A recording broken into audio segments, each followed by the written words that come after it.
Hello there, welcome to Hyperspace Gaming, a show where we're going to explore the world of underappreciated games. You see, I haul cargo for a living. That means I spend a lot of time in hyperspace, and there's not much to do. The computer does everything for me, so I've got a lot of downtime, and there's only so many times you can whack one off before you start to do some damage to yourself, you know what I mean? So I play a lot of games. I've gone through all the great ones, and I'm not one of these self-loathing gamers that likes to play the awful ones, so that leaves me with just the lesser known, straight up average ones. There are a lot of games that never really hit the mainstream gaming world. For one reason or another, they just failed to make an impact, either because they fell just short of realising a unique idea or had too many problems in the gameplay. Does this mean that they're crap? Well, most of the time it does, yeah, but there are a few exceptions to the case, and I'm going to root them out and give them the attention that they deserve. So what's our first game? Well, it's Shadow Warrior. Now, I'd never heard of Shadow Warrior, but I'm guessing from the intro movie that it was a Duke Nukem meets Doom hybrid on early PCs. It was released in 1997. Kinda looks fun for the time. When I researched the game, I was excited to see that it's got an iOS port, but searching the App Store today just doesn't yield any results. So I'm guessing this is one of those games that either got pulled or wasn't supported in a later iOS update. Like Simon the Sorcerer. I paid for Simon the Sorcerer. Now I can't play it no more. It's gone off my phone. Can't download it again. But lo and behold, it's uploaded again with a new publisher and they want me to pay again. F*** off. I've already paid for it, so why can't I play it anymore? Anyway, never mind that. As I said, we're covering Shadow Warrior. But we're not covering the 97 game, sorry. This is just a clip from the intro movie to the 2013 reboot, and we're looking at the Xbox version. It was developed by a Polish studio called Flying Wild Hog and published by Devolver Digital Studios. And man, I have to say, I think the Polish studios are really making waves in the gaming scene lately. The Witcher series being the obvious standout, and I like everything that Devolver publishes, so I had to give this a go. It's a reboot of the 97 game, but with a modern setting, some Asian mythology elements thrown in, and it's kind of a homage to classic FPS games, with things like alternate fire modes on weapons and no cover system. In fact, the game pretty much did what Doom and Wolfenstein reboots did, but before them. So with those games being heralded as fantastic games, why did Shadow Warrior not get the same admiration? Well, as I said at the beginning of the episode, this show is focusing on games that fell just short of the true potential, so let's dive straight in to Shadow Warrior.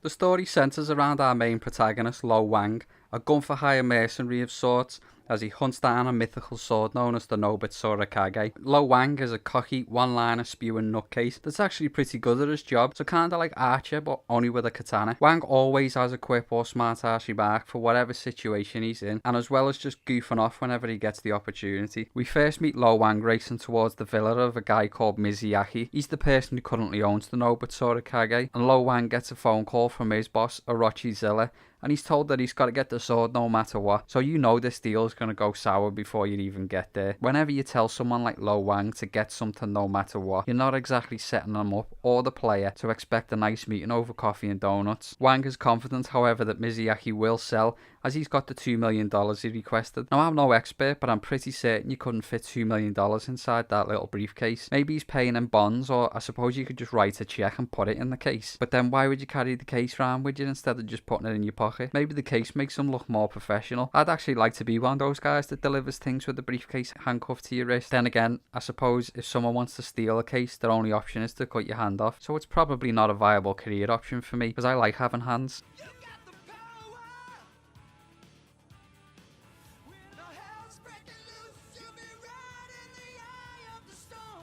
When you arrive at the villa, which is in Japan I guess because big red Japanese building, you walk past all these Yakuza looking guys, so at this point I know the deal's gonna go sideways. There's no way a game dev has took the time to make this whole level and place guards everywhere for you to just walk past and say hi. Hey guys, I'll be killing you all in just a few moments. Just gotta go in, meet your boss who will inevitably double cross me, and then we can get down to the murder. Lo Wang tries to pay for the sword, and ooh, look at that. The case is doing that Pulp Fiction glowy thing. So maybe it's gold bars in there, but I still don't think you could fit $2 million worth in it. Even if you could, it would be ridiculously heavy. Wang couldn't hold it up with one arm like that. You know what, let's just say it's a Nintendo World Champion cart and move on. And surprise, surprise, the whole deal was a trap. Mizuyaki just wanted to meet the person trying to buy the sword. The sword is not for sale. I am leaving here with the Nobit Sorakage. I can pay for it with money, or I can pay for it with blood.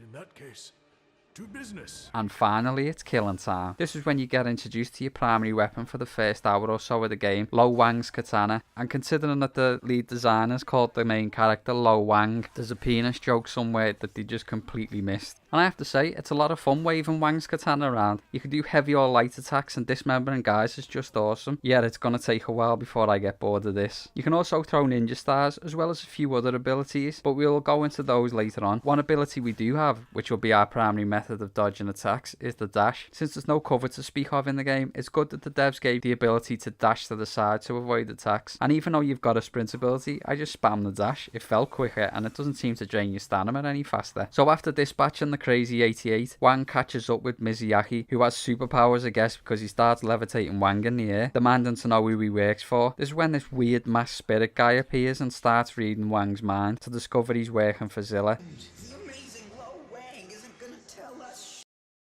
What? The fuck? Oh, wait. Silly me. You don't need to tell us I can see it steaming between your ears. Oh, goodness. The ego on this one. Then your face plants into the ground, and when you regain consciousness, you're topless for some reason. It's best not to ask questions in this situation. No matter the reason for them undressing you is, you're not gonna like it. And Mizuyaki is already talking to Lo Wang's boss, Zilla, and he tells him to stop trying to get the sword, and in any case, it's only one piece, so there are more to find. There's a convenient plot disturbance on the transmission, and Zilla says things like, I need more time, blah blah blah. Sorry to nitpick here, but the static on the screen is from an analog transmission, and they haven't been used in years. Digital interference just doesn't look like that. Anyway, Zilla says everyone is danger, yada yada, and you're knocked out again. This time it's with drugs though, so that's probably better than the head trauma, but still not good. I just hope we don't wake up with our pants missing this time. Wang wakes up in a cage and boom, demons. Now, I don't mind the changing bad guys from humans to demons, but the humans barely show up again until the end of the game, and it was so much fun dismembering the accuser that I was a little disappointed they didn't feature more heavily in the game. The demons are fine, but I would have preferred a mixture of the two. After the demons kill all of Mizuyaki's men, this strange robot thing appears and picks up the sword, thinking it's the Nobut Sorakage, but then just drops it on the ground, realising it's a mistake, and leaves. The upside is, now Wang can reach his sword and escape. Sword. For when you want to make it personal. Shortly after, Wang finds a revolver on one of the dead Yakuza, and this is how we're going to obtain weapons throughout the game. Again, like an old school shooter, where you'd just be given a new weapon every level. I prefer this way of obtaining weapons. It means you get to know each weapon's strengths and spend enough time with it to get proficient in how best to use it. Newer games tend to just let you buy weapons when you want, and while this does give you more choice, it tends to make you stick to a few weapons and neglect the rest. But Shadow Warrior drip feeds weapons to you, and it just works better. Again, like Doom and Wolfenstein games, to bring them up again, did the same thing, except they tailored the levels to the weapons to further emphasize the usefulness of that weapon. Shadow Warrior doesn't quite do that. You'll never really be put in a situation where a specific weapon is needed to be used, or put up against an enemy that is especially vulnerable to your new weapon to teach you how to best use it. Moving on, and now Lo Wang shoots his way through the surrounding gardens, slaughtering demons. This is a good move on the devs' part, because you've got plenty of space to practice against the demon swarm technique, because later in the game the levels are going to get pretty cramped, and if you don't get proficient in dispatching the lower demons, which are called crawlers, then you will quickly become overwhelmed, especially when the more difficult enemies are thrown into the mix. At the other side of the gardens, there's a burning building, and when Lo Wang goes in, he falls through the floor, just in time to see Mizuyaki die, and standing over his body is that mass spirit from before. His name's Hoji, and he's the spirit that gave Mizuyaki his powers. You're gonna get ripped to shreds. Unless what? Unless I help you. Why would you help me? I can't do anything on my own. See? He asks you to help him to retrieve the Nobut Sorakage because he can't interact with anything and he needs a physical body to inhabit. Wang is close to death and has no choice but to accept. This means you'll have Hoji inside your head acting as your guide for the rest of the game, and there's a nice back and forth between Wang and Hoji throughout the rest of the game. The upside is that he gives you powers, the first of which is the ability to heal yourself with chi energy.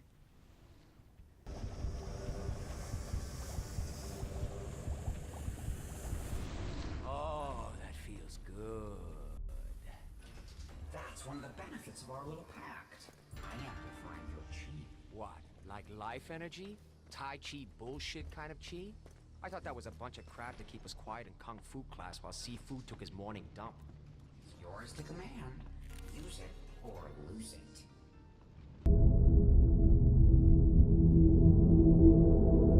Like I said, Hoji gives you the ability to use chi powers. The first one you get's the ability to heal yourself, which is pretty much the only chi power I ever used in the game, to tell you the truth. Now before we go into this, let me just say I really like the idea behind this system, but the execution was just bad in my opinion. Let me explain. There are two types of powers, chi powers and katana abilities, and they do cool things like let Wang heal himself, send a shockwave to enemies, or block incoming damage. The whole system though is just confusing, at least for me. The way you activate these powers is you have to double tap a direction on the left thumbstick.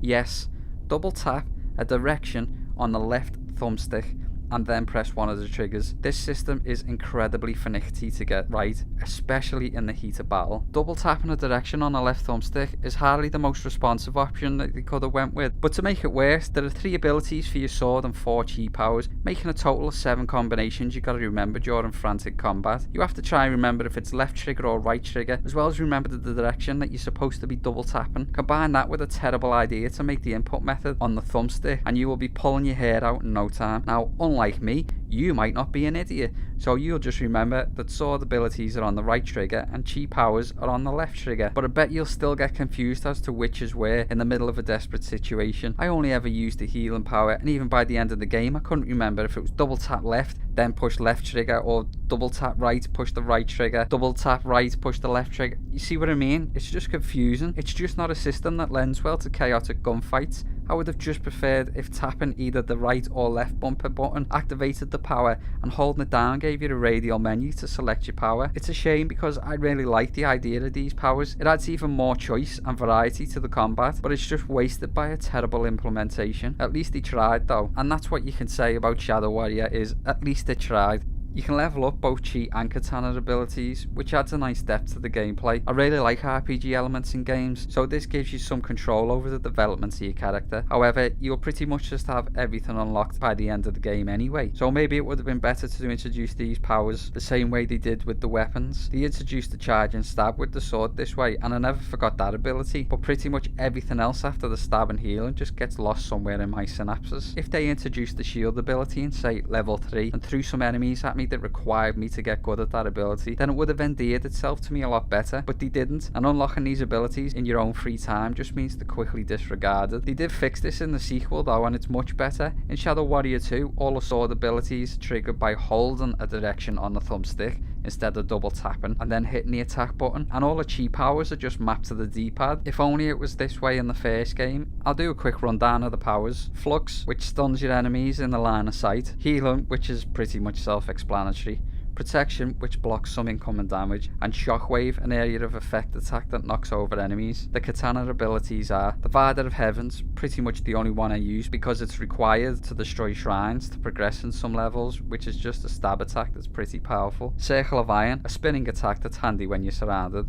And Wing of Crane, which shoots an energy wave attack out of your sword. You can also unlock passive abilities like more damage to enemies, more money in loot boxes, and oh yeah, wielding an enemy's head as a demon cannon, yet more on that a bit later. The Chi and Katana abilities can be upgraded too, making them more effective. On the whole, I like the level up system in Shadow Warrior. It gives all the secret hunting and enemy killing a purpose besides it just being a lot of fun. The game even incentivizes doing well in gunfights by ranking your performance. Also gives you an XP boost. Anyway, where was I?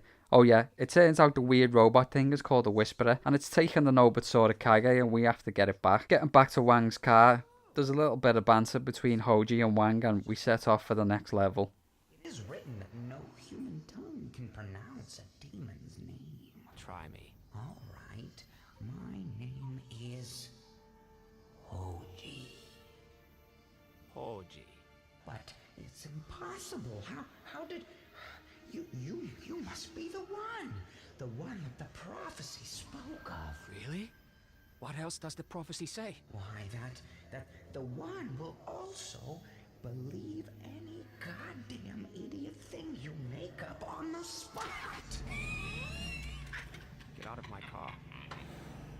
and I'd like to just take a second to talk about comedy in games. It's not easy. You see, in a TV show, you've got to make the viewer laugh for 20 or 30 minutes, or at most 2 hours in a movie. So if you spend a year writing it, you should have a funny script at the end of it.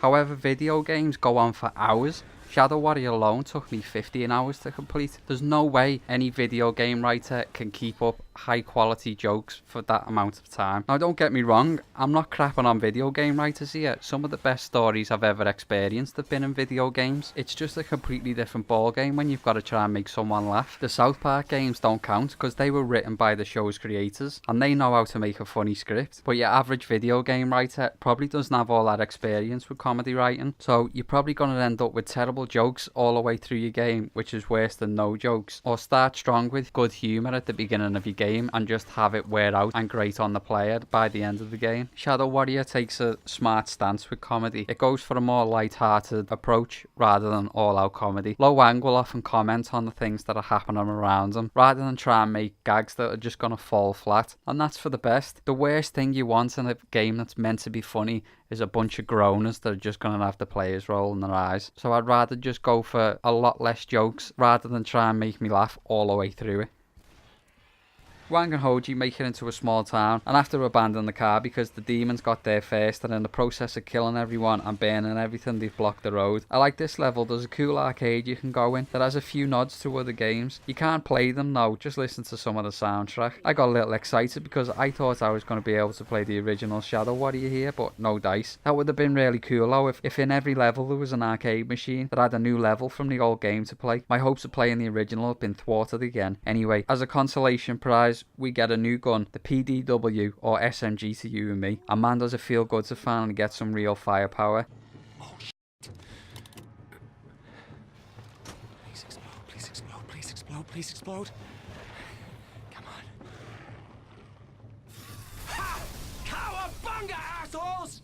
Keeping a demon horde at bay is much easier when you have an automatic weapon, and it's pretty satisfying too, and that's a good thing because this level introduces more difficult enemies. Not only can a standard demon go into a rage mode, evolving them to a more difficult enemy, but there's a new flying type that can shoot fireballs at you from above. Another layer has just been added to the combat, and just like the weapon system, more and more enemy variants will be added over the course of the game, meaning you'll have to adapt quickly and prioritise which enemies you kill first. But right now it's just shoot anything that moves and looks ugly. As you fight your way through the rest of the level, Hoji reveals that robot thing is a whisperer and it works for the ancients, who are essentially the gods, and they live in the Shadow Realm. You have to stop the whisperer from restoring the Nobutsura Kage and returning it to the Shadow Realm because it's the only thing that can kill the ancients, and I guess you need the sword to stop the demon infestation or something. I don't know, I'm not really sure at this point. At the end of the level, you fight your first mini-boss. It's called a Warlord. He's not too difficult. It's made a bit harder by the fact that you have other demons attacking you, but when you kill them all and it's just one-on-one, you just shoot him until he's dead. Another level down and let's move on. The next level has Wang heading through the last of the city. Luckily it's only a short section and the game does have a good variety of levels. There are 17 chapters to this game, so I can forgive them using some levels multiple times.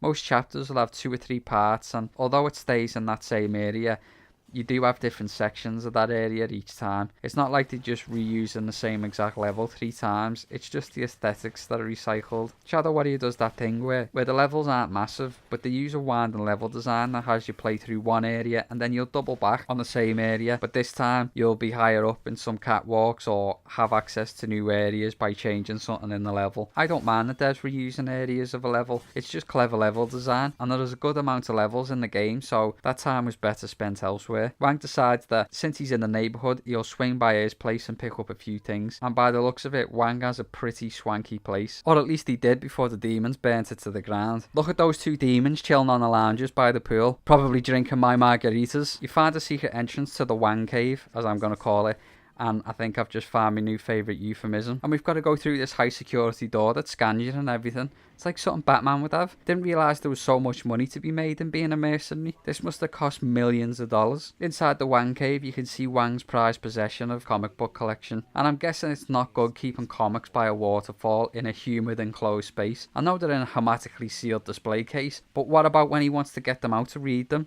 Is he going to carry that heavy ass case all the way upstairs? Again, I'm overthinking things. He probably can afford doubles. Yep, he does have doubles. but he keeps them in exactly the same place as the others. What's the sense in that? From here we get inside Wang's home, well, the part that's not burning anyway, and he shaves his head, explaining to Hoji that all the best heroes shave their heads when they're on a revenge mission. We're in a little hurry, remember? All the best heroes shave their heads. Travis Bickle is a good guy now? Close enough. Listen, G.I.G., who says you're the hero here? You did. You said every hero. I know, but any yahoo can shave his head. This is unearned baldness. Like I said, these demons have made it personal when he burns his home to the ground. He's on a personal vendetta now. And what better weapon to take with you than a crossbow? Another weapon I liked, and I used it frequently throughout the game. You can even upgrade it to shoot remote explosive arrows. When I got that ability, I pretty much never used it to fire a regular arrow again. I mean, what's the point? You can't improve on something that explodes on your command. As well as being able to level up and improve your character in the Shadow Warrior, there's also a weapon upgrade system. You can spend money you find in levels to add new abilities and damage upgrades to your weapons. The first adds an alternate fire mode to your guns, something games just seem to stop doing around the mid-2000s, which is probably down to people wanting more and more realistic settings for their FPS games. But I really like alternate fire modes on weapons. It gives you some variety in the way you destroy things, which adds versatility to your playstyle. Got cornered by a group of demons, then just hit them with all 4 barrels of your shotgun at once. Yeah, that's pretty satisfying. There are all your usual weapon tropes here, and they're all fun. There's a rocket launcher, a flamethrower, dual wielding SMGs and a crossbow, as well as your default weapons, the katana and revolver. There isn't a massive variety to the weapons, but they do have alternate fire mode, so that does help. The second upgrade usually just upgrades the damage or behaviour of the all fire modes, but if you want to upgrade all your guns, then you better scour for every dime because they aren't cheap. And if you're the type of person who just blows right through your ammo reserves, then you might have to waste some of your hard stolen cash on more ammo, although I never bothered. Remember, the katana is free. Here, Hoji reveals that he was banished from the Shadow Realm, but can't remember why. All he knows is that he needs the Nobitsura Kage because it's the only thing that can kill the ancients that banished him. This is the only thing I was allowed to bring to your world when I was banished. Banished? Why? That's the great part. I don't remember.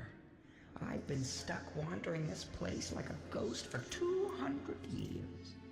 And I don't even know why. Isn't that fun? Doesn't seem to have dampened your spirits. What can I say? I live in hope. Hope of what? Revenge. What else? If the legend is true, the Nobitsura Kage can destroy the ones that banished me. It's my ticket back. So now we have Wang and Hoji who are both on revenge missions. I'm sold. I don't need a big complex story or mystery to get me hooked. A demigod and a crazy person with a shaved head want to go and kill some powerful ancients. I'm in. One last stop before we get underway. Wang heads back down into another cave under his house. Yes, he's got 2 caves under his house. Why bother being a merc at all? You can clearly retire. Who am I kidding? It's clear Wang loves his work. He'd probably do it for free. We've come down here to get Wang's battle armor. He says he's got it in case of a zombie apocalypse. But you'd have a cave. In fact, you've got 2 caves under your house. Stock up on tins of beans and just wait out the zombie horde. Am I the only one who realises how horrible it would be walking around during a zombie apocalypse? It's not cool, it's just stupid. You have a cave under your house where you keep your battle suit? Glad to see you're keeping your superhero complex in check. Laugh all you want, but who's the guy with his sweet suit of armor ready to go in case of a zombie apocalypse? Turned out it's a demon apocalypse. Still, not a bad time to be a superhero. I like how Wang's got a sports car down here, and he also keeps his bike. Now we're heading towards the cemetery, and we have to go through more of the city. Okay, I am getting a little bored of this now. They mix it up by making it a bit more open spaced when we get to this estate, but this place is kind of similar to the first level. There are new enemies to fight at least. We have these shielded guys now who can take a lot of damage from the front before the shield breaks, so you have to get behind them and shoot them in their ass. They don't pose too much of a problem, but they always attack in 2s or more, so you have to start playing it a bit safe. Take out the smaller minions and then concentrate on the shield bros when you have some free space to maneuver. They shoot fireballs at you that are pretty slow moving, so they don't really pose too much of a threat. And hey, look at this, we've got some more humans to kill. Nice. What? 1 squad of guys? Why even bother making the character models for such a short fight? And why am I so eager to kill humans? That's concerning. Maybe I need to take a look at myself and see if maybe I have some issues buried inside. You made me confront me demons, game, and you've kept me trapped in this city for too long. You're starting to piss me off. Wang and Hoji finally reach the cemetery, but before that we have some more humans to kill. Yeah, take that, you like that? That's what you get for making me confront me underlying violent tendencies. Man, this is a dense graveyard. Imagine trying to visit a loved one and have to find their grave in this literal concrete jungle. You better get your mountaineering gear. It's going to be a long climb. We'll make base camp at Uncle Ted's shrine and go for Nan's grave in the morning. After navigating the maze of the dead, we make it to a shrine and we have a new enemy, the shaman. He creates an impregnable shield of magic around himself and summons the undead. The undeader, I suppose, since they're all technically undead, right? Are demons classified as undead? I guess they are because they live in hell, but I don't think being a citizen of hell and being dead are mutually exclusive. Oh, never mind, the skeletons. Yeah, they're definitely undead. The shaman's a bit of a bullet sponge and you need to deal with him in a timely manner, or those skeletons are just going to keep coming. I class this guy as more of a support type. He's not going to do any significant damage, although he does fire waves of energy at you, but when combined with some of the bigger enemies,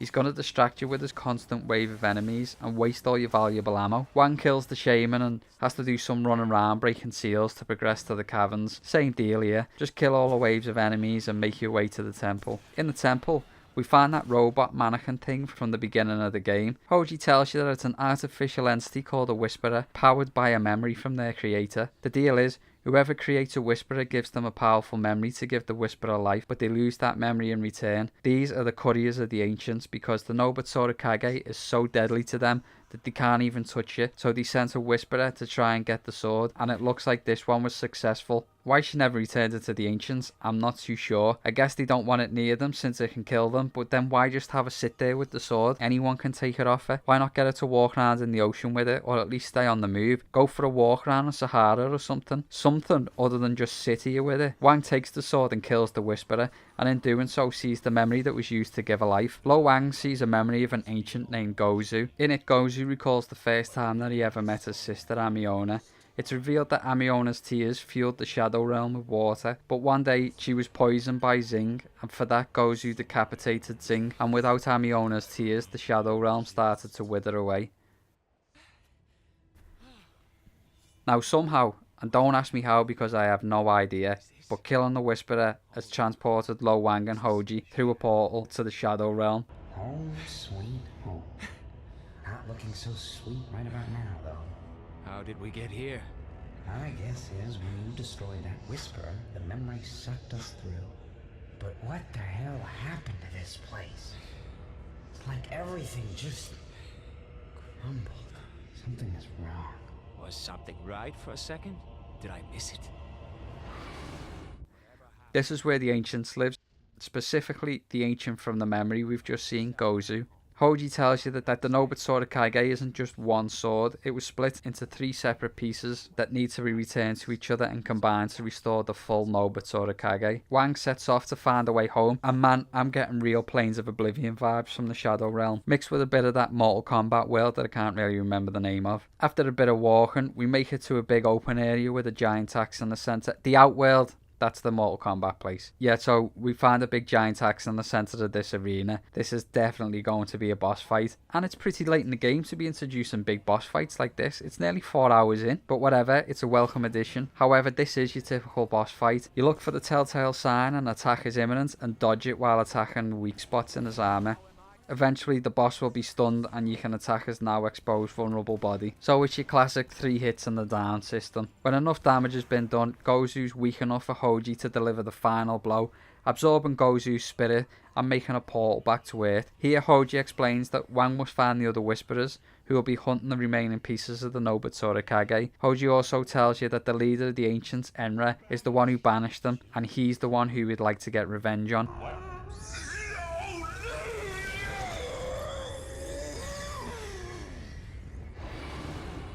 Is he dead? Have you been listening? He's an ancient. Without the Nobutsuru Kage, these guys can't be killed.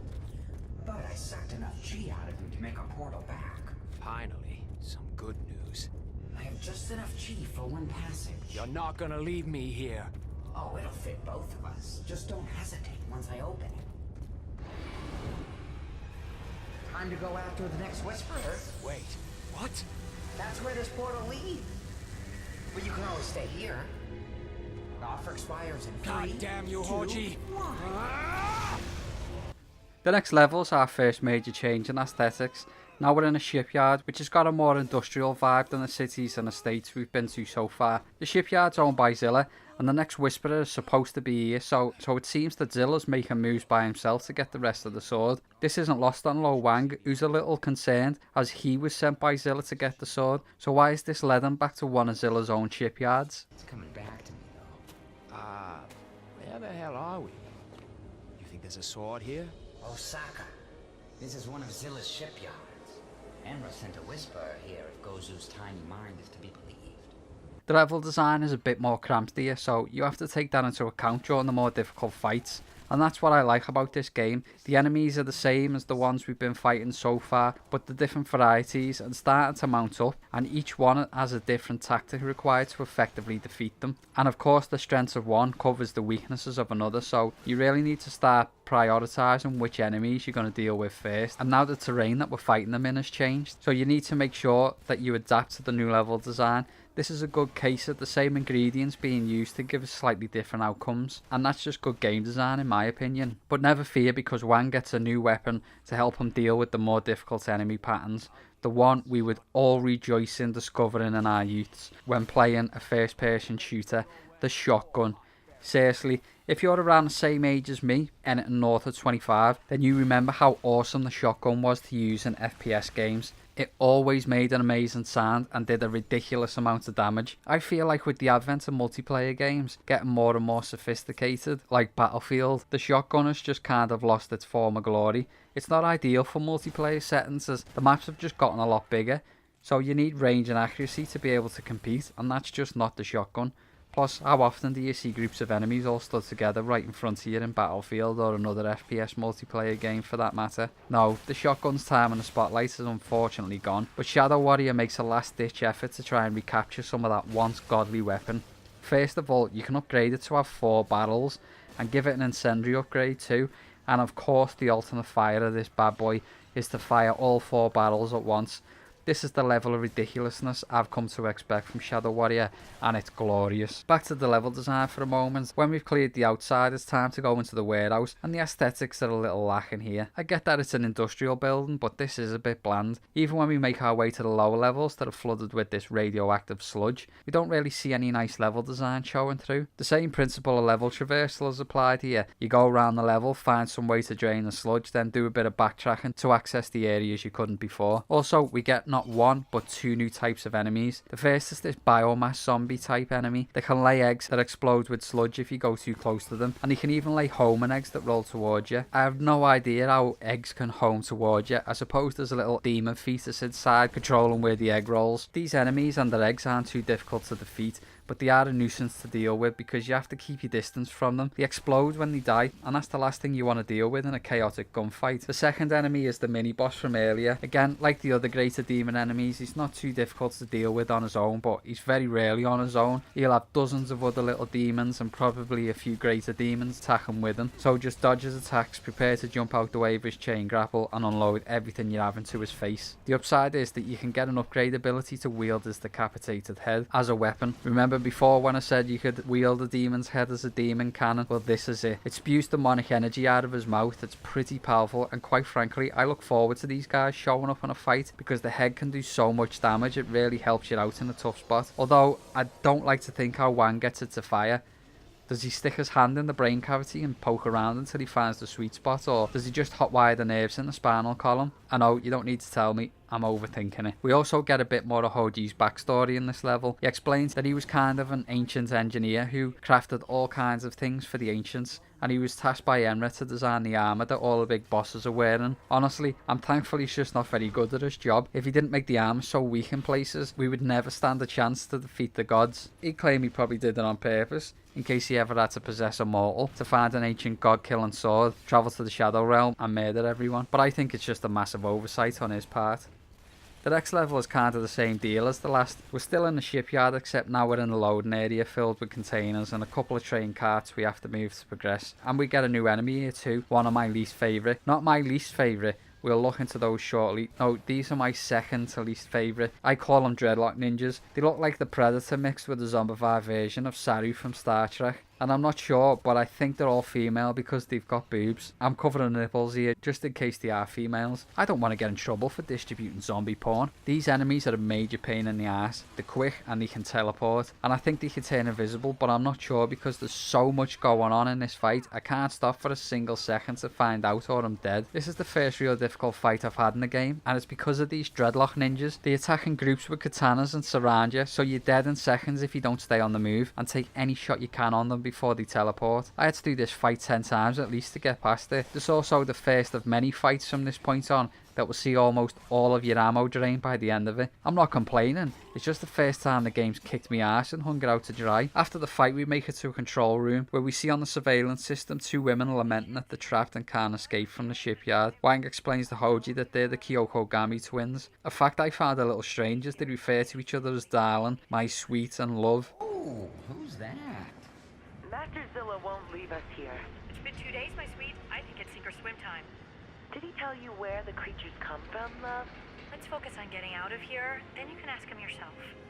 Maybe they're just really close sisters, as in, you know what, never mind. I've already had to cover zombie tits, I'm not going into this one. They seem friendly enough and ask Wang to help them escape, to which he agrees. He then tells Hoji that they are Zilla's favourite assassins and they must have been sent here to get the Nobitsura Kage, and this makes Wang even more suspicious. Now all it's left to do is to move a boat on a crane and clear the way to the end of the level. We're now in the main docks, and I like this level. There's a storm raging, and the whole area seems to have been set up as some type of decontamination zone. It's a cool aesthetic. Wang fights his way into the bowels of the dock, and then we hear the twins talking about Wang and his mission. They reveal that they know Wang's hunting for the sword, and says he shouldn't be anything they can't deal with. Wang decides that when he meets them, he'll play along and pretend he's still working for Zilla, and not helping Hoji. Why wouldn't he? He has to be here on Master Zilla's orders. Remember what we were told about him. Effective, but unpredictable. Nothing we can't handle. Zilla knows about the legend. He wants the whole artifact. So, when we meet Kyokogami... You want me to be your wingman? Don't worry, I got your back. That's not what I meant. They think I'm here on Zilla's orders. Sure. And it's time for another new weapon, the flamethrower. Not my favourite weapon. It's short range, doesn't really seem to do a massive amount of damage, which kind of goes against everything I've come to believe about flamethrowers, to tell you the truth. You can upgrade it to shoot globules of explosive fuel though, so it's not completely wasted weapon, but definitely goes in the last resort when my go-to weapons are out of ammo category. Progressing further into the level, we finally make it to the Kyokogami twins and free them from the room that they're locked in by draining half a foot of water that was stopping them from opening the doors, I guess. Listen, water is extremely heavy. Each litre of water weighs about 1 kilo or so if the water was covering the door, yes, there'd be absolutely no way that they could have gotten the door open if it opened outwards, but they've got no excuse here. The doors slide open, so the water would have done absolutely nothing to stop them from opening it. They could have just slid the door open and then waded through waist-high water and escaped, then swam to the pump controls and drained the water themselves. I guess they just didn't want to get wet. But never mind, because we're here now. Wang and the twins exchange witticisms about each failing to do their mission, when Wang reveals that he's got the part of the Nobitsura Kage that he was sent for, and agrees to work with the twins to retrieve the other part. It was recovered off the seafloor by one of Zilla's ship crews. Hey, so somebody did hide the sword on the seafloor, just like I suggested. And help you navigate to the Manticore. External communications are down, but this should work within the perimeter. Test 1, 2. Oh, look! You got one thing right. Don't be sarcastic, my sweet. I liked you better when you were dumb and gorgeous. I told you he was trouble. You did, my dear. You did. Wang makes it to the shipyard and meets back up with the twins, who want Wang to place plastic explosives around the ship as he's searching for the Nobitsura Kage, because it's full of evidence and Zilla doesn't want anything to lead back to him. We left you a little care package, darling. Grab it and let's start rigging it up. Are we infiltrating the ship or demolishing it? Both. It's full of evidence. Master Zilla is deeply allergic to evidence. I don't see any demons dusting for fingerprints.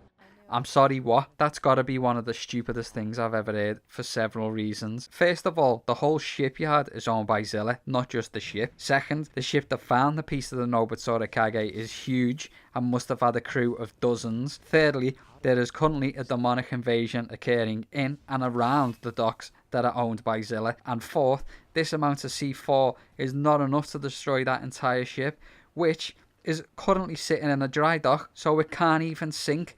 Whatever, I'm not going to argue, as I never pass up the opportunity to piss about with some plastic explosives. When Wang finally gets onto the ship, he radios the twins, who say that they'll rig one side of the ship with explosives and Wang is to do the other. Then one of them, I don't know which one because they've got no names and they sound the same, and they're on the radio so I can't even see the faces, asks Wang that if the sword attracts the demons, then is Zilla in any danger? Around when you got the sword from Mizuyaki? Yeah. If it's the swords that attract them, do you think Master Zilla is in danger? Why?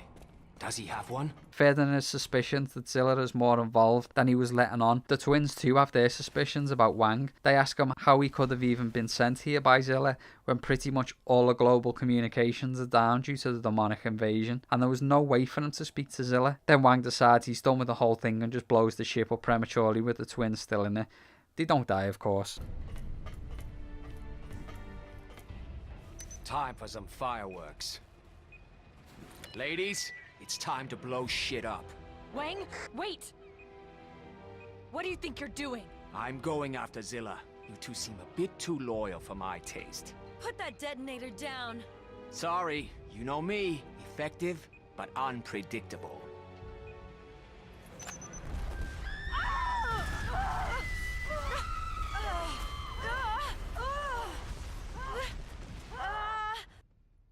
New weapon time. The rocket launcher, another classic staple from FPS games gone by. It has a laser guided upgrade so you can guide the missile, which is kinda useless because you never really get enough room for it to be effective. I suppose it helps if your enemy moves after firing it, and it can also fire 3 missiles at once. The only problem with the rocket launcher is its ammo clip. It's very small, so you get maybe half a dozen shots with it before you're out of ammo. Considering how weak it seems to be even after the upgrade, Duke Nukem reference by the way, it feels like you should have a lot more rockets to play with. Remember before when I said we'd talk about my least favourite enemy? Well, here we are. Let me introduce you to the Berserker, one of the most ridiculous bullet sponges I have ever encountered in a video game. They charge at you doing a crazy amount of damage, and you have to try and get behind them to shoot these blisters on the backs. I assume this is the weak point. The game never translates this to you in any meaningful way. They barely even react to being shot. They barely even react to any type of damage, and you just have to assume that that's where they're meant to be shot. Even then, you're going to pour a stupid amount of ammo into these guys before you take them down, and they almost always attack in pairs, and they only even show the backs for like 3 seconds, which isn't really enough time for you to shoot them. I dread these things showing up. You just know for the next 10 minutes you're going to be stuck in a tedious, monotonous fight that's going to suck all of your ammo, health and joy. Anyway, we find the Whisperer, who was just standing there. How do these things get anything done? It's just looking at the sword, and Wang takes it off with absolutely no resistance. A child could have put up more of a fight than these things.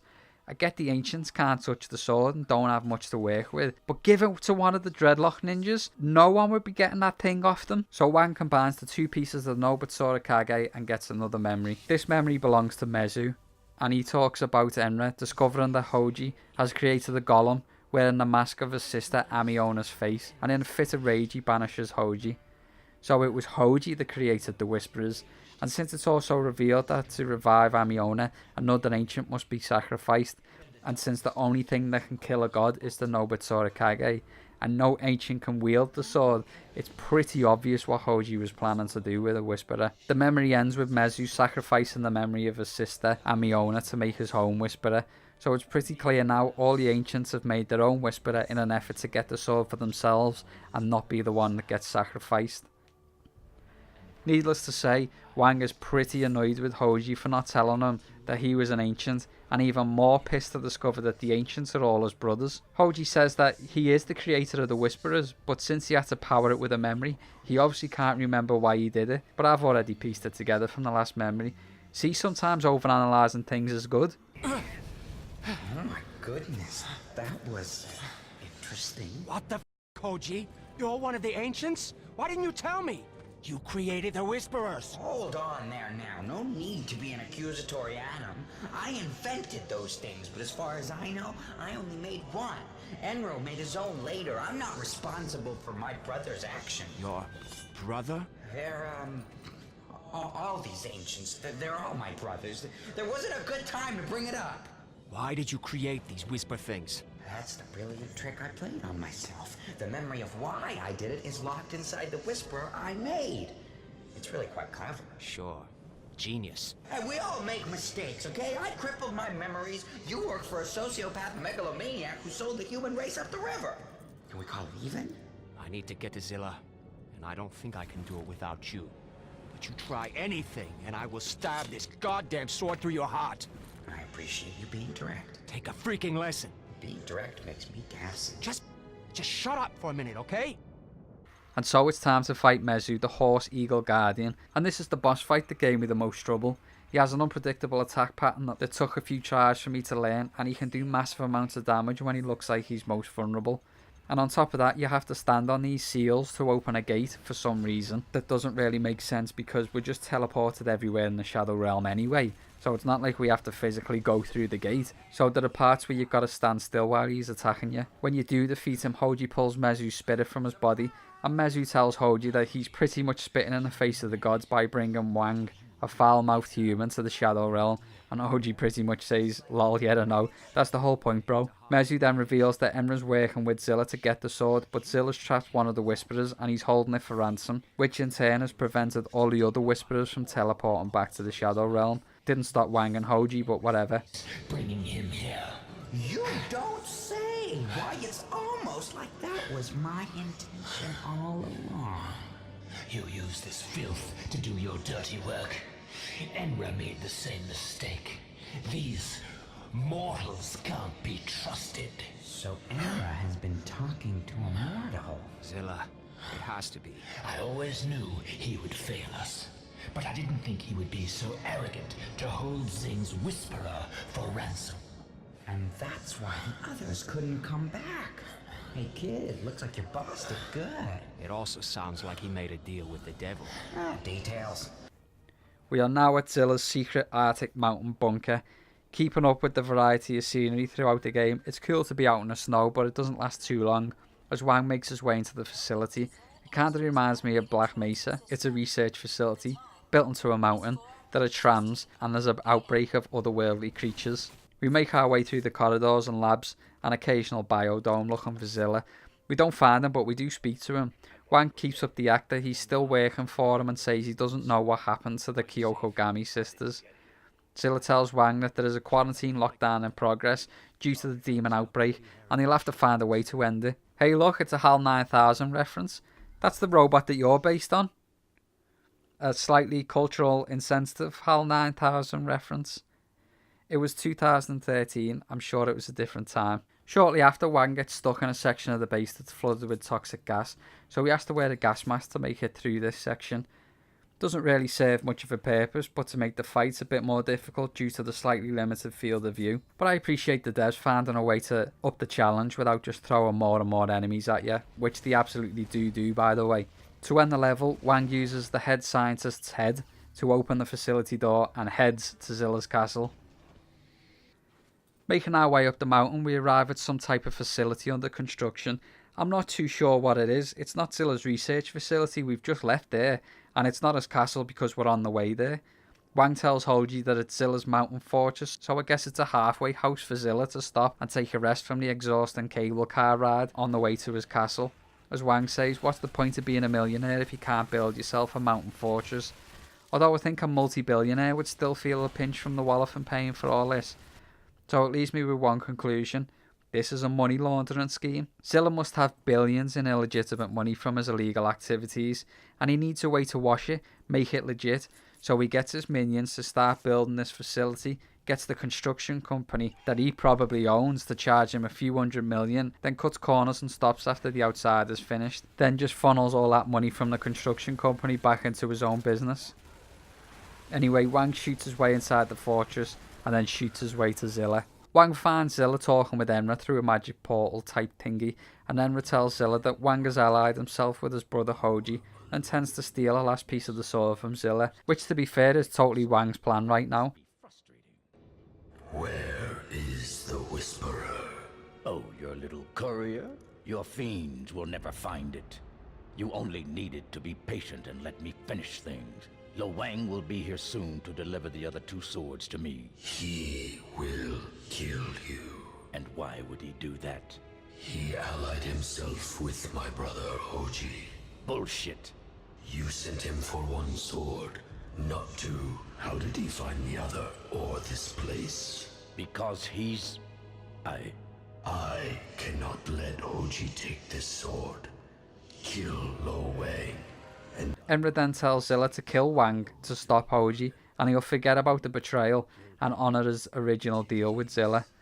He then gives Zilla a potion called Black Tears, which cures his paraplegia, and gives him super cheap powers. What I like about this is, Zilla doesn't even believe Enra at first. He seems to fully trust Wang, and only believes Wang's intent to double cross him, when Enra points out that Wang had no idea where the second piece of the sword was located, and could have only found it out from Hoji. I mean, at this point, Wang has backstabbed the twins and now Zilla. It's not like he's a super trustworthy guy. Alright, the twins were probably going to kill Wang and steal his sword, but Zilla was like, hey bro, so happy to see you. Oh, you got me sword? I'm going to pay you very well for this. And Wang's plan the whole time was to take the sword from a cripple. I don't even think it's to help Hoji out, because it's not like Wang is so personally invested in this quest. He doesn't give a crap about the gods or the Shadow Realm. I honestly think this all boils down to the fact that Wang is a douchebag. Oh, and he did destroy his house, so there is that. Zilla gets super smell or something because he says he can smell Lo Wang. Wait, I can smell him. Lo Wang is already here. How does that even work? Is Wang known for stinking or something? He seems like a pretty clean guy. I suppose he has been doing a lot of exercise over the last day or 2 without a shower, but does someone smell that distinctive anyway? I'm just going to assume that he wears too much cologne and stop worrying about it. Wang and Zilla have a cool katana fight, which isn't very difficult. You just use some of your sword powers on him and wait for him to appear behind you, and then repeat. At the end of the fight, Enra pulls Hoji back to the Shadow Realm, and Wang is left with his mask. I guess this covers the devs in not having to take away Wang's cheap powers, but doesn't that seem like a good way to ramp up the difficulty near the end of the game?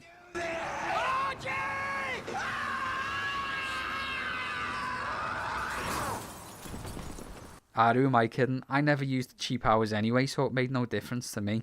The last section of the level involves killing your way through the rest of the facility and reaching the cable car that leads to the top of the mountain.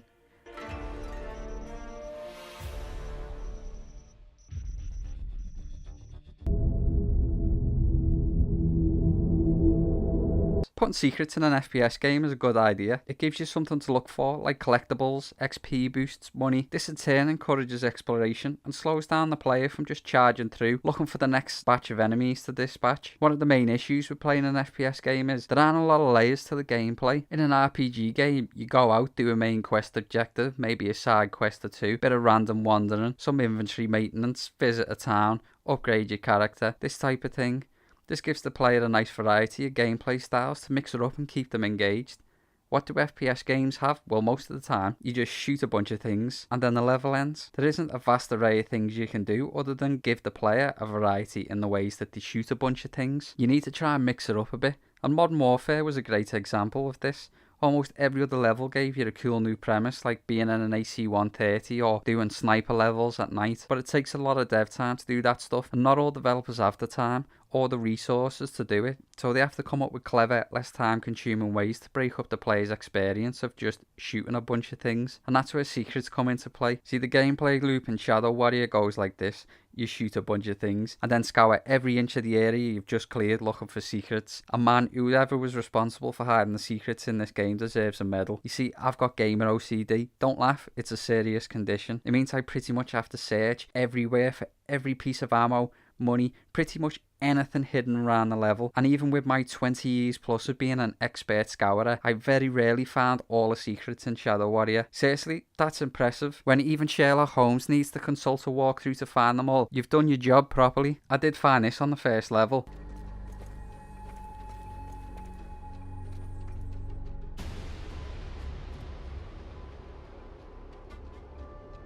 yet I walked for like 3 minutes to see what was at the end of this road. You thought I was joking when I said I had gamer OCD, didn't you? Although I think this is more of an Easter egg than a secret. The game tracks all secrets you found and teases you at the end of each level, telling you how many you've missed. Oh, and surprise hentai girl, the secrets come in several varieties in Shadow Warrior. Did the aforementioned XP boosts, money, ammo caches, bonus levels up. There are also fortune cookies. I'm not quite sure if they count as secrets, but they do have funny twists on fortunes though. And there are secret areas just like in Doom and Wolfenstein. These areas look like you've stepped into the old games for a moment.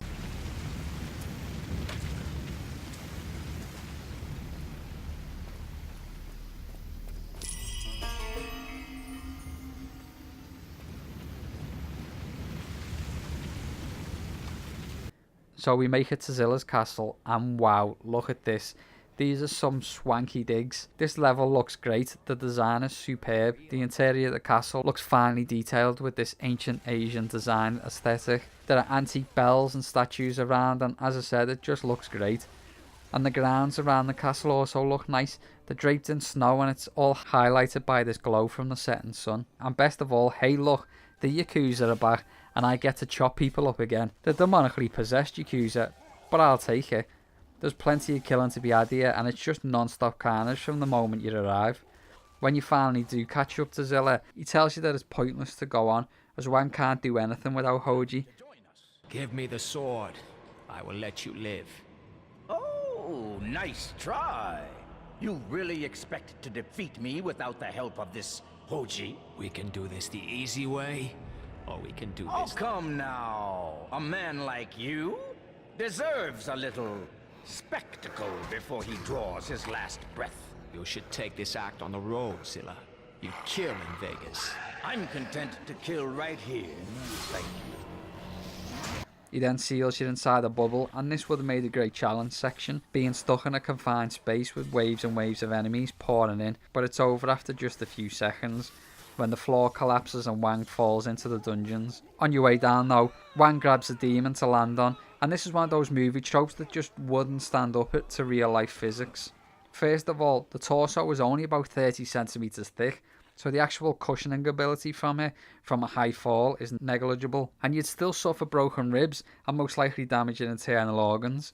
And second of all, you'd have to perfectly match your arms and legs to the same position as the person you're falling on, or you're just going to shatter all your bones. Anyway, the dungeon looks great. There are cages with some unfortunate people inside and people hanging from the ceiling. And yep, I'm pretty sure I'm going to have to maybe see a professional after describing torture victims as looking great. Moving on, after fighting your way through the dungeons, you find the last Whisperer, the one Zilla had captured to prevent the other Whisperers from returning to the Shadow Realm with the pieces of the Nobitsura Kage. Wang kills her and we see the last memory. In it, Zing is plotting to overthrow Enra and become the de facto leader of the Shadow Realm. Hoji had been given his sister Amiona potions to help her sleep and give her some rest, and also to make sure that the Shadow Realm wasn't flooded with her tears. When Hoji was banished, this job fell to Zing, but Hoji tricked him into giving Amiona a potion that would cause her to sleep and never wake up, thereby causing the downfall of the Shadow Realm. As a form of revenge, this lured Enra to the temple and Zing took the opportunity to attack him. He was stopped however by Mezu and Zing was beheaded. This doesn't kill an ancient though, and it was just meant as a punishment for his betrayal. Enra then offered Zing a way to forget his shameful deeds by giving his memory to a Whisperer, so Enra could send it to our world to collect the sword pieces. Lo Wang is once again transported to the Shadow Realm, and he finds Zing sitting on a plinth. Wang asks him to guide him to Hoji's workshop, and Zing agrees on a condition that he finds him a more stimulating view as he's tired of staring at rocks for centuries. There's some funny dialogue between the two when they set off. Hoji. I haven't heard that name in a long time. He was banished. He's back. It's complicated. I don't participate in my family's melodramas anymore, but I can show you the way to his workshop, and perhaps you can find some scenery that's a bit more stimulating. All right then. Let's head out. Head out. Nice one. Zing asks Wang if he knows what the memory was that he was forced to give up. Wang takes the sensible option of telling him he doesn't know. Remember, Zing doesn't remember Hoji's betrayal and probably wouldn't be so eager to help Wang find him if he knew what he'd done. He also tells Wang that Enra's using his headless body as a puppet and he should probably watch out for that. Shortly after, Zing tells Wang that he's gone as far as he's going to go and he'd like to be left here as it's a lovely view. And I have to assume the devs didn't want to spend a lot of time making a nice vista. This is just as boring as the place we found him. I mean, look at that. There's nothing stimulating about this at all. In any case, Wang asks Zing if he wants to stay with him to see the job through, and he refuses as he doesn't want to get caught up in any family drama. He does ask Wang to destroy his body though, so Enra can't use it anymore. Inside the lab we find a melancholy Hoji, who says Wang should just give up and give the sword to Zilla as it's over. Wang obviously refuses and tells him that they've got a job to finish. Hoji, however, doesn't want to and asks Wang to help him finish his own Whisperer.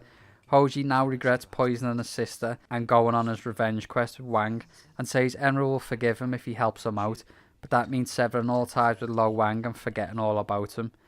Just before he goes through with it, Wang talks him back into finishing the mission, and we get a Brokeback Mountain reference. What? What the hell are you doing? It is not for the servant to balk at the task set before him. I have learned my place. After the blood drops, I will no longer know you. Go, for your own protection. So this is how you handle your problems? The big eraser? Our debts are laid upon us at birth. Fuck that. You poison your sister and condemn your world. That's shitty. But forgetting won't make any of it right. If I follow your path, my world die. Help me with Zilla. We'll find a way to wake your sister and stop Enra for good. How? Oh, we're going to start having detailed action plans now? I may go down, but I won't go down on Enra's terms.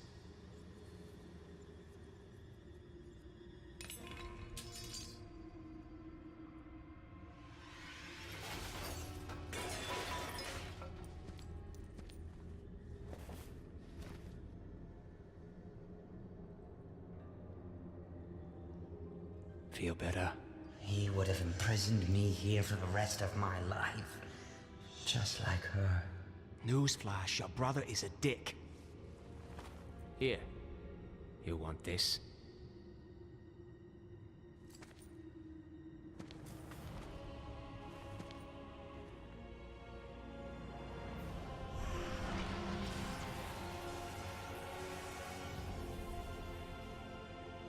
I wish I knew how to quit you. And I have to ask myself, how would Hoji even know about Brokeback Mountain? I mean, I just imagine him sitting there with Mizuyaki, both watching it, loving it. Maybe Hoji and Mizuyaki have got their own secrets. This is also the first time we see Hoji's face, well, what's left of it, and now I see why he wore his mask. Back at Zilla's castle, we head off to confront Zilla. We get to this very long bridge that leads to Zilla's private home, so wait a moment, let's just sum this up. We arrived at Zilla's secret underground research labs that led to his half-finished fortress, that led to his castle, that now leads to his private home. My god, this guy has way too much money. Just think how long it'd take to nip the shops. It's like a 3-day trek just to get out of his property. At some point you've just got to say one secret base is enough and be happy with it. And this is the place where we have the hardest fight in the entire game. And it's not even the final boss. The game throws everything it has at you in this little courtyard. You have to fight every single enemy that you've seen throughout your adventure multiple times, all at once. I got stuck here for an hour easily. This is brutal. You don't have enough ammo for your best weapons to see the whole fight through, so you're gonna have to use everything that you've learnt up to this point just to get through it. To make things worse, right after this is the final showdown with Zilla, and if you die, you go back to the beginning of this fight. I nearly cried when this happened to me, because it took me at least another half hour or so to beat it again. Like I said, you have the final showdown with Zilla. So this is it. The mongrel comes to bite the hand of its master one last time. Face me, Zilla. You pompous old poop. Fight like a man and die like one. I see you brought your little friend along. Tell me, little demon, how does it feel to be immortal? Which isn't too difficult, even though I did die once. And again, like the last fight, you just dodge his attacks and wait for an opening. When you do defeat him though, you cut off his sword arm and take the last piece of the Nobitsura Kage. In fact, I almost missed capturing this, because after I died the first time and had to go and do the whole courtyard fight over again, I just stopped capturing footage and almost forgot to start it again after I defeated Zilla. After you beat him, Wang combines the final piece of the sword and Zilla is rescued by the Kyokogami twins. Wang opens a portal to the Shadow Realm and we step through to complete the quest. We arrive outside the temple where Amiona is laid to rest and make our way into it. Now that we've got the full sword, it shoots energy waves out of the blade, and this is awesome. After spending an entire game assembling a sword, it feels good to be wielding the complete Nobitsura Kage, and you've got plenty of demons to try it out on. This feels like a weapon that could kill a god. As you climb the hill, Zing's body's firing giant flaming arrows at you. No, I'm not cursing there, he's literally firing giant flaming arrows. You attack him and the principle is the same with the other bosses. Just attack the armor's weak points and then destroy the crystals inside. After you beat him, he falls off the plateau and the gates to the temple open and another Whisperer is standing there waiting for you. But then, surprise, the boss fight isn't over and Zing's body returns and knocks the sword out of your hand, which the Whisperer promptly steals. No, I command you! Stop! Stop right there! No! Don't you... Hey, get back here! No! You don't have to fight the boss with your guns, and again, he isn't too difficult. It's a bit more challenging this time as you have to hit his chest piece and wait for it to open to hit his weak spot. When he's finally dead, we can move on, and Hoji admits that the last Whisperer was his. Inside the temple, Enra force chokes Wang and tells Hoji that he will be sacrificed to revive Amiona. Enra also says something very interesting here. But these golems of yours, so ingenious, and so fitting to my purpose.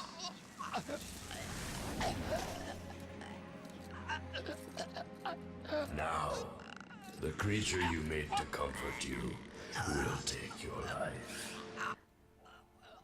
To comfort him?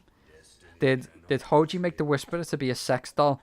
You know what, I'm done overthinking. Let's just end this. Hoji grabs the sword, and as it drains his life, scares Enra away and gives it to Wang. Oh, she will be, brother, but not by my blood. No! No!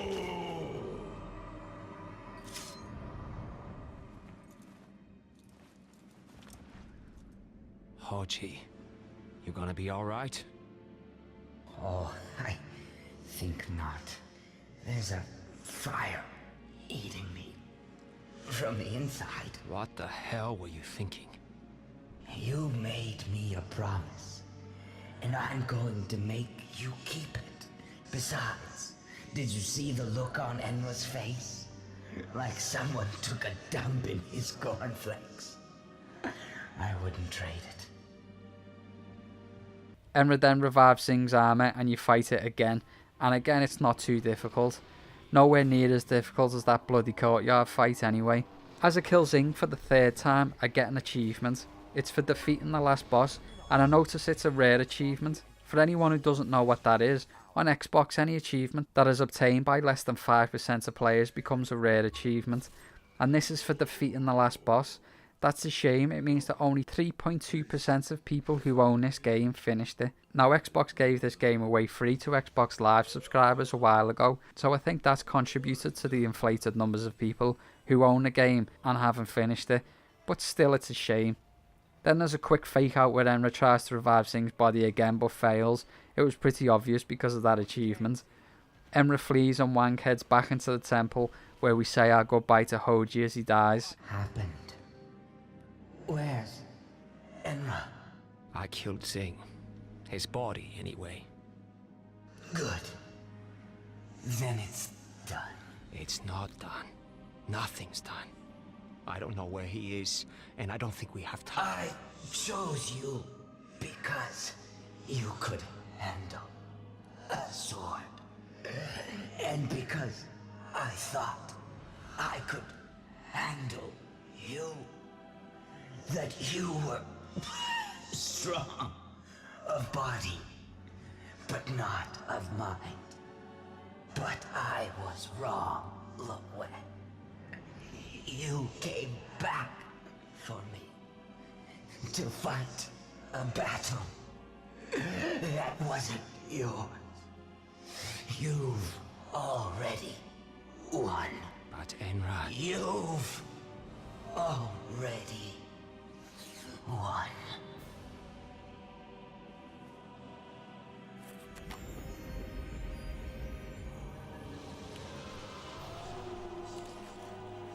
Tell my sister I'm sorry.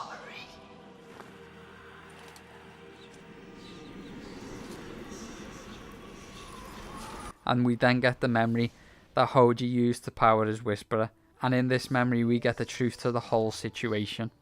Hoji and his sister fell in love. Jesus, what is it with this game and complex relationships? This meant that Amiona was happy and no longer cried, which caused Enra to come down from his mountain to see what was going on and call Hoji with his sister. Amiona left Hoji at Enra's command, and now sad again started to cry, returning the rain. Hoji had his face cut off as a punishment and vowed revenge against Amiona for not staying with him. He tricked Zing into poisoning her, and he was banished for it. After the memory, Enra's returned. My world is at your mercy, Lo Wang. If this is victory, then you and my brother have won. Not defending himself, Wang just kills him, as he's the only ancient left who can be sacrificed to save the Shadow Realm anyway. Wang for some reason passes out, and when he wakes up, Amiona's kneeling over Hoji's body. She sees he's dead and begins to cry, and the rains return.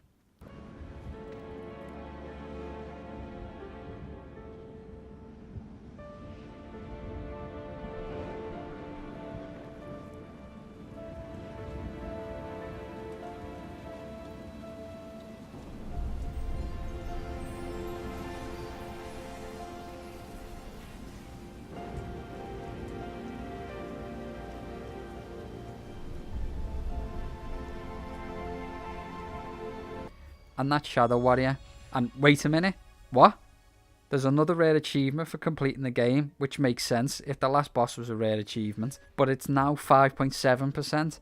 How in the hell are there more people who've completed the game than beat the last boss? You know what, I don't care, I'm done thinking. In conclusion, I like Shadow Warrior. I think it's a lot of fun. You have some laughs and it's got some serious moments as well. All round, it's a well-made game. It averaged about 7 out of 10 from reviewers when it came out, and I think that's a fair score. I'd definitely class it as underrated, but with games like Wolfenstein and Doom arguably doing the old school FPS genre much better, I think it's missed its moment to be in the spotlight, but that doesn't mean it should be overlooked. So if it seems like a game you'd enjoy, definitely pick it up. I'm sure you could get it cheap enough now. Anyway, I better get going. Maybe next time I'm in your galaxy I'll do another review. So thanks for watching, and I'll see you next time.